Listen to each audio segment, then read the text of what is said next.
Muy bien, hablemos el día de hoy sobre la evaluación de las políticas. En el caso de la evaluación de las políticas, generalmente se habla de un paradigma de la nueva gestión pública, donde tenemos que entender que lo que no se mide no se puede mejorar. Ese es, digamos, el paradigma general. Las políticas públicas, las decisiones de carácter público para solucionar problemáticas complejas necesitan ser evaluadas, necesitamos saber qué resultados se están obteniendo y a partir de estos resultados que se están obteniendo, derivado de diferentes perspectivas, diferentes enfoques, podremos saber si la política pública debe de continuar, debe de modificarse, debe de incluso terminarse.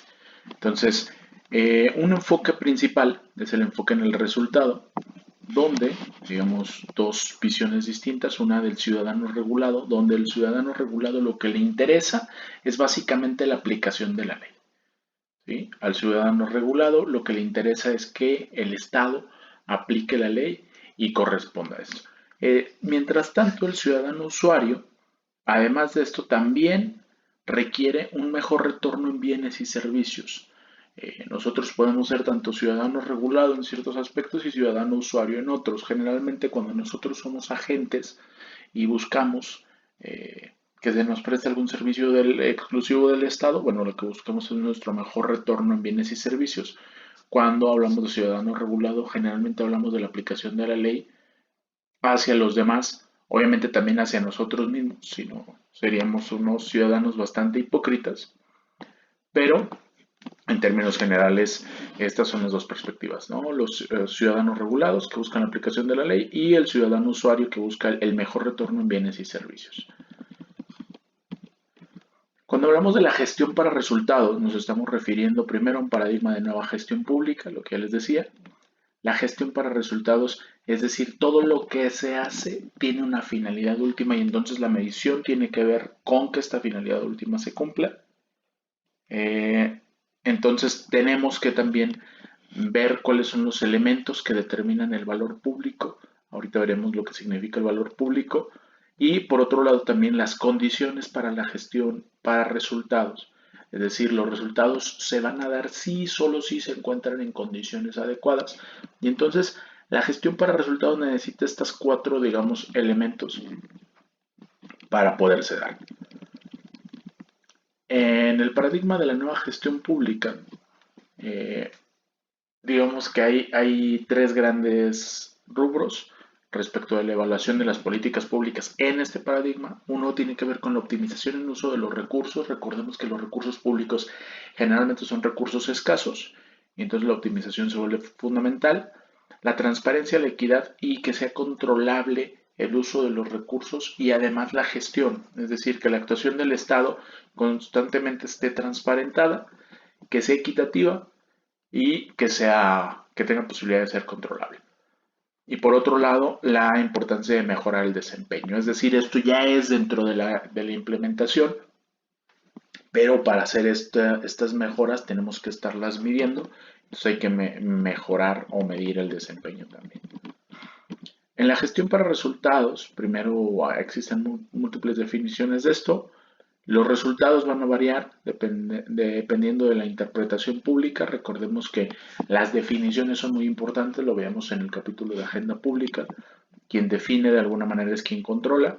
Y por otro lado, la Constitución determina el tipo de valor público dependiendo de nuestra ideología y nuestra teleología como Estado. Vamos a tener nosotros preconfigurado, configurado, qué es lo que nosotros vamos a valorar porque la teleología nos da también una serie, nuestra finalidad como Estado trae implícito una serie de esquema o sistema de valores. Entonces, a partir de cómo nos constituimos como Estado, cuáles son nuestros fines últimos como Estado, bueno, van a determinar qué es lo que consideramos valioso de manera pública.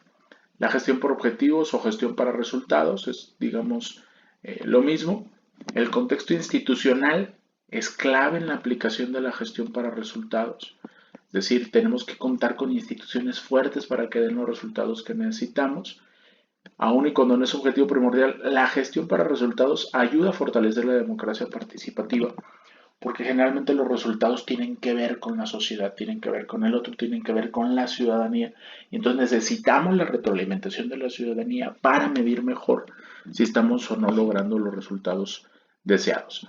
Les decía, un concepto importantísimo es el del valor público. De hecho, por ahí existe otro video mío explicando de manera más detallada lo que significa el valor público, pero en términos generales se trata de la utilidad para solucionar, que sea políticamente legítimo lo que estamos haciendo, es decir, que la gente lo acepte en términos políticos, la satisfacción de necesidades, que estemos logrando que se satisfagan necesidades que la gente identifique como tales.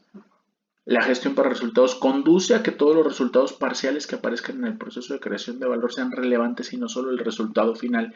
Es decir, en esta cadena o sucesión de actuaciones, en este proceso, tendrán todos que aportar algo de valor para que el resultado final se dé, digamos, el valor público deseado. La gestión para resultados es un instrumento integrador de todo un proceso de gestión. Es decir, cuando hablamos de gestión para resultados, el enfoque final va a ser el resultado final, pero el proceso va a ser lo relevante. Si bien lo que medimos es el resultado, en lo que tenemos que enfocar esfuerzos es en el proceso de creación de valor público.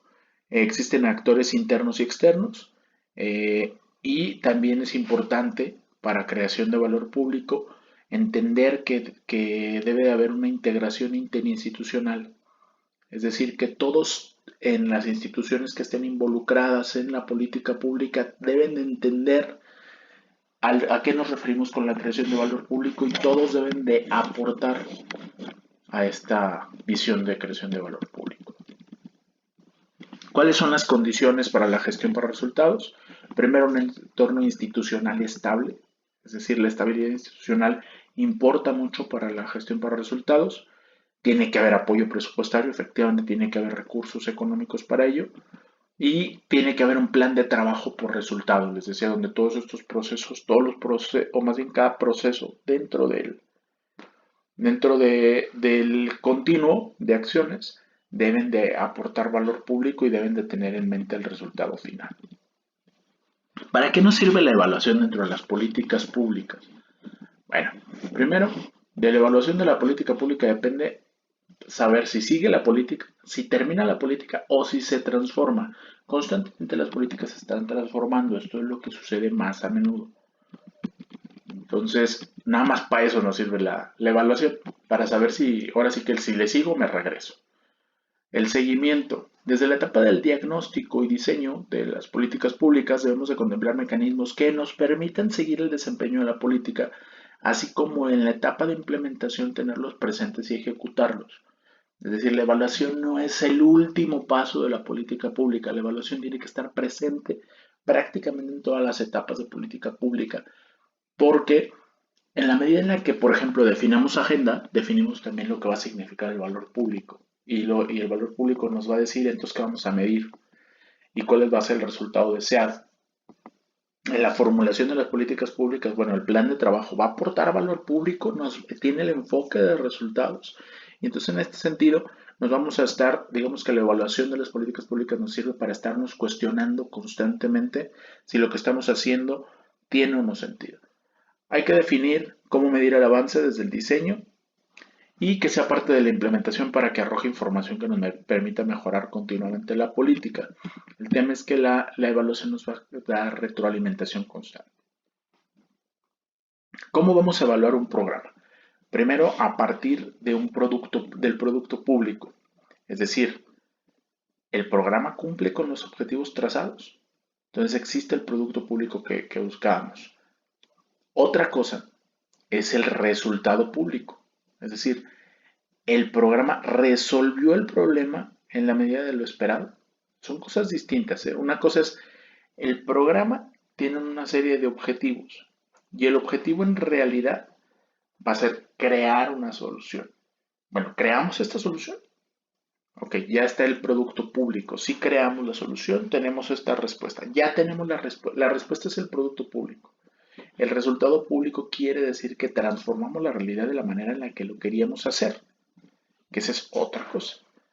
Efectos colaterales, grado en que se causaron efectos colaterales. Recordemos que las políticas públicas también se ciñen a la lógica y entonces en este sentido, cada que nosotros actuamos dentro del ámbito público, estamos transformando esta realidad y esto también va a tener efectos colaterales o secundarios que tenemos que tener en cuenta. El alcance de los objetivos dadas las dificultades. Se entiende en la evaluación de las políticas públicas que va a haber dificultades y que los escenarios que nos prefiguramos no siempre van a darse de manera precisa y que va a haber circunstancias incluso contingentes o emergentes que pueden cambiar la situación y que hay que tenerlas presentes. Entonces el programa alcanzó algunos objetivos de acuerdo a un contexto difícil. Entendemos esta parte incluso bajo el paradigma del incrementalismo de Charles Lindblom sobre la ciencia de salir del paso, que no siempre se va a lograr los objetivos 100%. Sin embargo, si se está avanzando en el sentido en el que se quiere, es un resultado positivo y habrá que optimizarlo y mejorarlo, ¿no? Decía un político que conocí que la política es el arte de lo posible. Bueno, entendemos que el arte de lo posible tiene que ver con esto, ¿no? Requisitos de evaluación de impacto, es decir, cómo estamos transformando la realidad. Primero, que sea posible el desarrollo del programa, es decir, que tenga factibilidad, que sea posible especificar los efectos. Tenemos que saber, si queremos saber si estamos transformando la realidad, pues primero tenemos que ver que esos efectos que querramos causar efectivamente sean medibles o que sean específicos o que estén claros. Que haya sido implementado por el tiempo necesario. Sabemos que las cosas no pasan de un día para otro y debemos de tener presente que efectivamente el tiempo de implementación haya sido suficiente.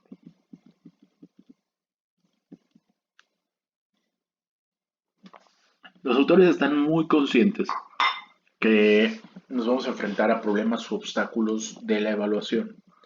Uno de ellos es la incertidumbre sobre las metas de la política pública. Si las metas de la política pública en su diseño no están claras, va a ser muy complicado que podamos medir. La dificultad, por ejemplo, para determinar la causalidad. En la problematización de la política pública tenemos que tener la claridad suficiente, o debe haber la claridad suficiente, para saber cuál es el nexo causal, cuál es la lógica del problema que estamos tratando, para saber en esta lógica por dónde medirle. Impactos difusos de la política pública. Muchas de las veces los resultados de la política pública no se ven en el corto plazo y no son evidentes a simple vista. Entonces tenemos que incluso problematizar el impacto. Dificultad para obtener información. Muchas de las veces también es complicado obtener información ya del impacto o para poder evaluar la misma política pública. Hay una resistencia oficial de la burocracia también. El aparato burocrático está acostumbrado a ciertas rutinas, ciertos estándares y hay resistencia a los cambios, ¿no? Y cambios que son necesarios y que van a ser constantemente y pertinentes para la actuación pública. Y una perspectiva de tiempo limitado. O sea, también tenemos digamos, un rango de tiempo corto y preciso de acuerdo con los tiempos oficiales, con los presupuestos y demás, para poder evaluar una política pública y esto representa obstáculos sin lugar a dudas. Entonces, todos estos obstáculos trataremos dentro del mismo ciclo y proceso de las políticas públicas de disminuirlos, de disminuir estos obstáculos, pero son riesgos latentes para la evaluación. Ahora sí, después de todas estas láminas, ¿qué es la evaluación? Bueno, la evaluación es ante todo aprendizaje, tenemos que aprender haciendo, y entonces por eso tiene que estar constantemente en todo el proceso. La evaluación consiste en la realización de una investigación de tendencia interdisciplinaria, cuyo objetivo es conocer, explicar y valorar, mediante la aplicación de un método sistemático, el nivel de logros alcanzados, resultados e impactos por las políticas y programas públicos, así como aportar elementos al proceso de toma de decisiones para mejorar los efectos de la actividad evaluada. Entonces, lo que tenemos que hacer es aprender para mejorar y para eso nos sirve la evaluación.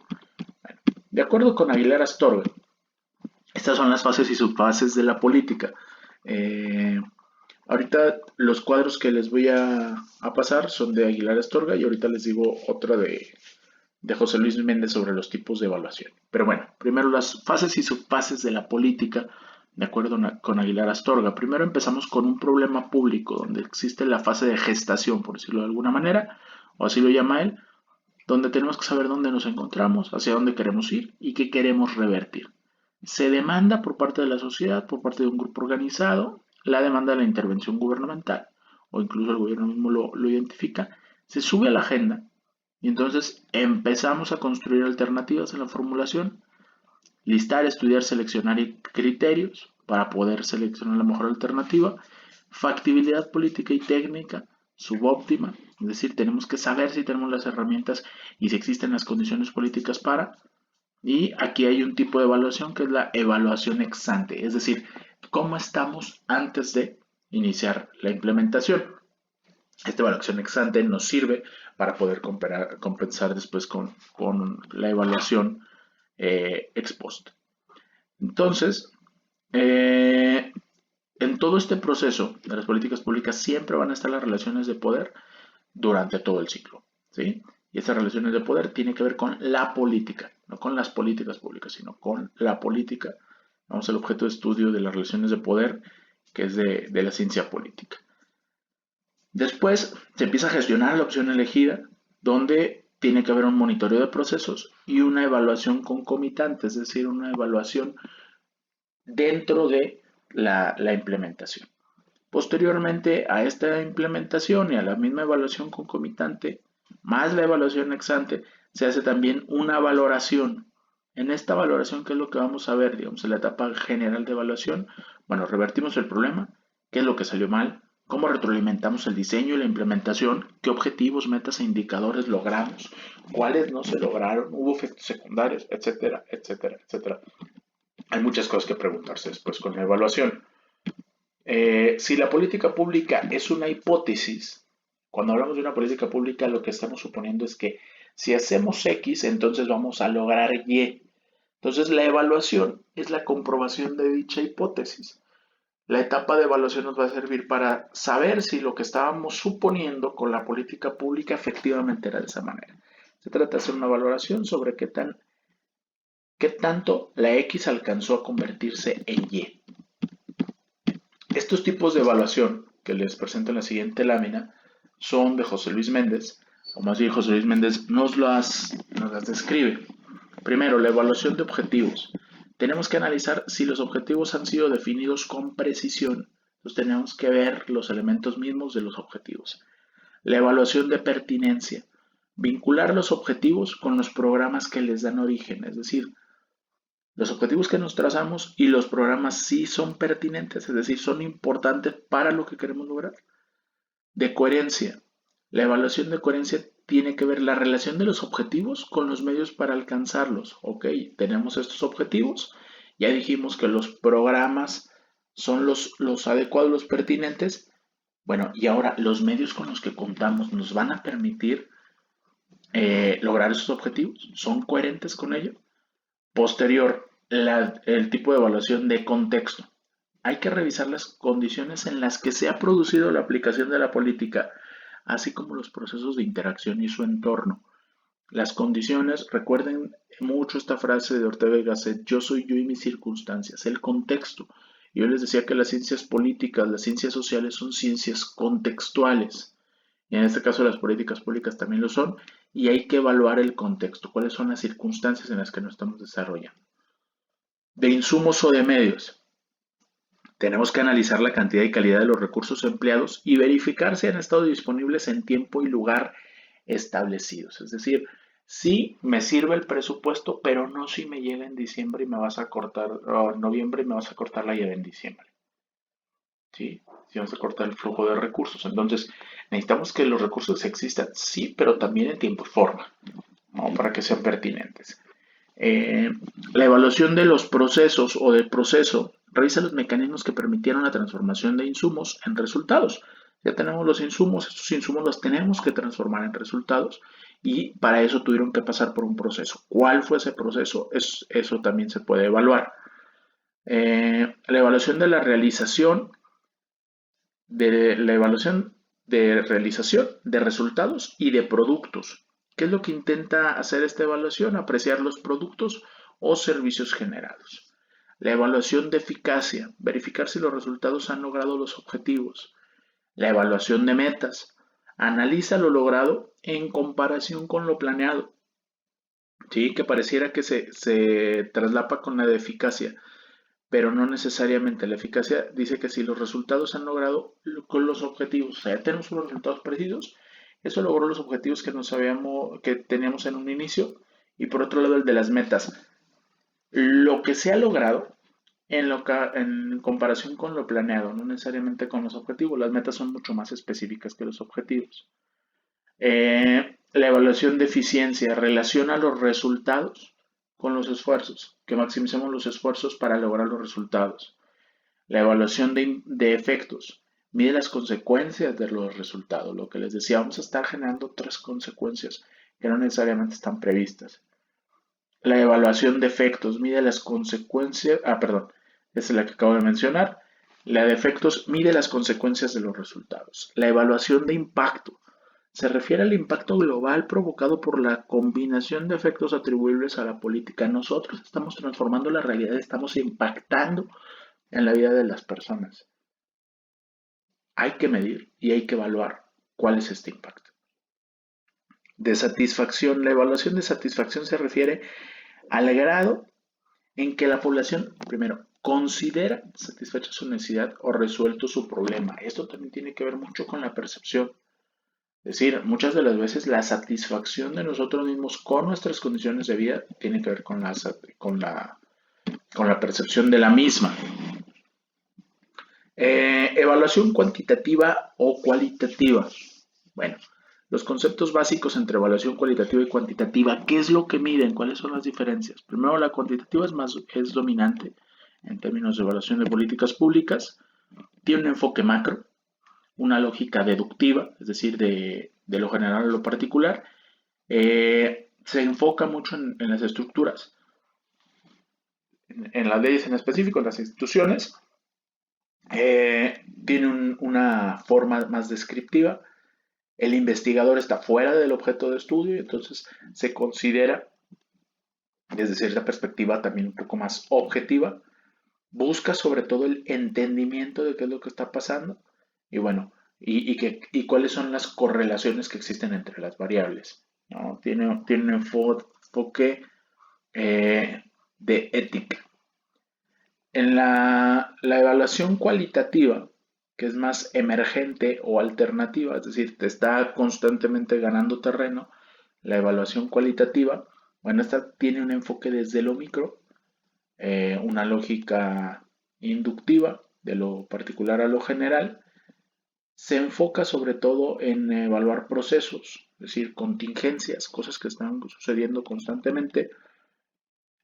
Busca más que la descripción, la interpretación y el investigador se inserta en el objeto de estudio, es decir, el investigador se sabe parte del propio objeto de estudio y sabe que su subjetividad va a generar esta interpretación y busca sobre todo la comprensión, es decir, entender que hay múltiples causas y comprender, es decir, que haya una amplitud de gamas, no nada más no nada más de variables, sino de causas posibles, ¿no? Pluricausalidad.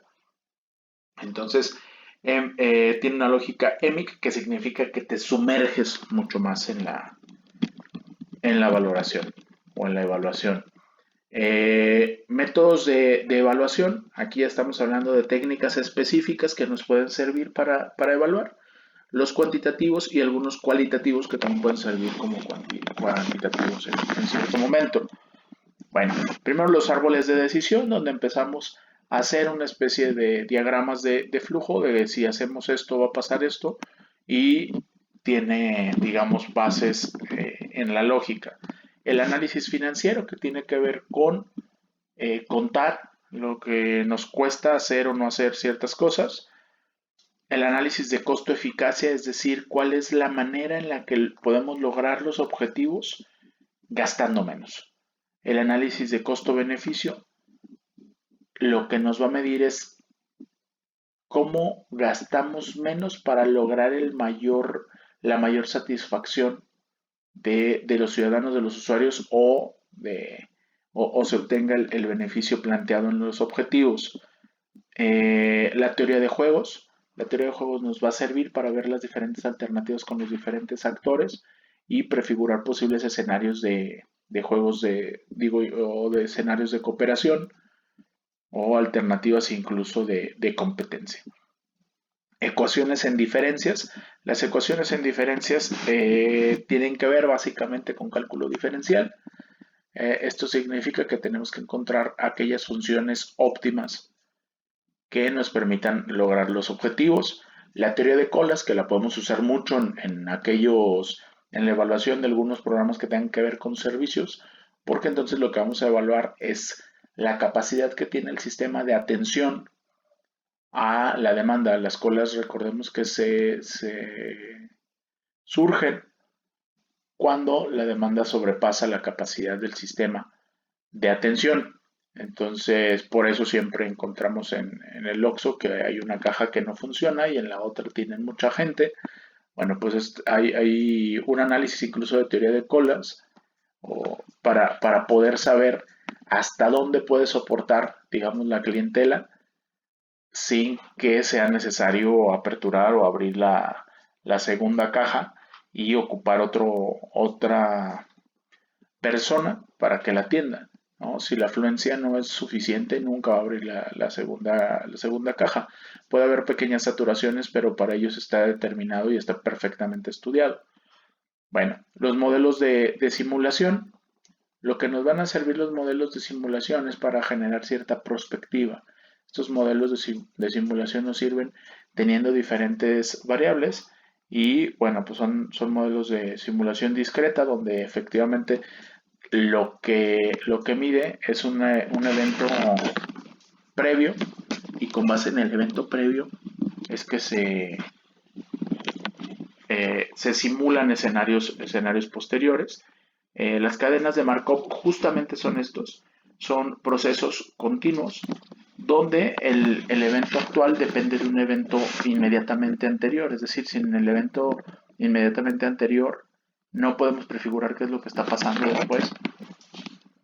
Entonces, para eso nos sirven las cadenas de Markov. En el caso de la programación lineal y no lineal, eh, ahí lo que nos sirve también es la optimización, también es a partir de funciones de cálculo.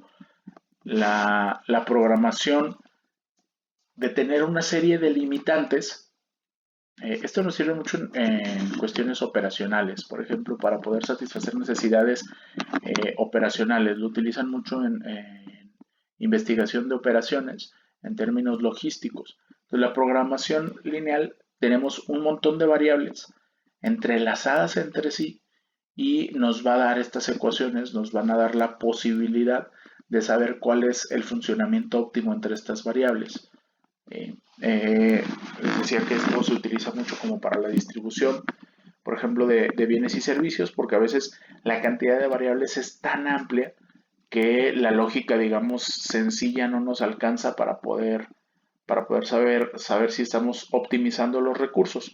Pues bueno, la programación lineal nos va a decir en términos evaluativos si estamos utilizando bien nuestros recursos y si las variables son bien contempladas. En términos cualitativos o los métodos de evaluación cualitativos, uno de ellos pudiera ser la observación, el otro tiene que ver con encuestas, entrevistas, el método de Delphi, que básicamente tiene que ver con prospectiva y con la configuración de escenarios. Delphi proviene, el método de Delphi, del oráculo de Delfos, y entonces lo que significa es que tenemos que prefigurar posibilidades a partir de la actualidad y de los actores que existen. El benchmarking, que tiene que ver básicamente con saber qué es lo que se está haciendo en otro lugar y adaptarlo a nuestra realidad. Esto se utiliza mucho, es una técnica administrativa que se utiliza mucho. Los escenarios prospectivos, Es decir, el benchmarking, ¿cómo lo vamos a evaluar? Vamos a evaluar una situación similar en otro lugar, que hicieron algo similar a lo que nosotros estamos implementando, y qué es lo que pasó allá y qué pasó acá, ¿no? Es un poco de método comparativo. Escenarios prospectivos, tenemos que ver hacia adelante, tenemos que ver estas variables hacia dónde nos van a conducir y cuáles van a ser los nuevos escenarios. El análisis de textos también va a ser importante. Y los estudios de caso que pueden ser comparables y pueden ser incluso cuantitativos en cierta medida o en ciertos momentos. Y las monografías, que significa descripción total de un fenómeno completo, donde el enfoque va a ser, digamos, mucho más profundo. Entonces, estos son algunos de los métodos de evaluación para las políticas públicas. Hay muchas formas dependiendo del tipo de política pública, dependiendo de los objetivos que tengamos, dependiendo de los procesos, dependiendo de los contextos. Vamos a ver cuál es el método que más se adecua para medir lo que queremos medir. Incluso los objetivos nos van a decir, lo que le decía, pues qué vamos a medir, ¿no? ¿Cuáles son los resultados deseados? Y pues bueno, esto fue básicamente la evaluación de las políticas públicas, desde la evaluación para resultados hasta la generalidad, los tipos de evaluación y los métodos en específico de evaluación. Muchas gracias y nos vemos en el siguiente video. Hasta luego.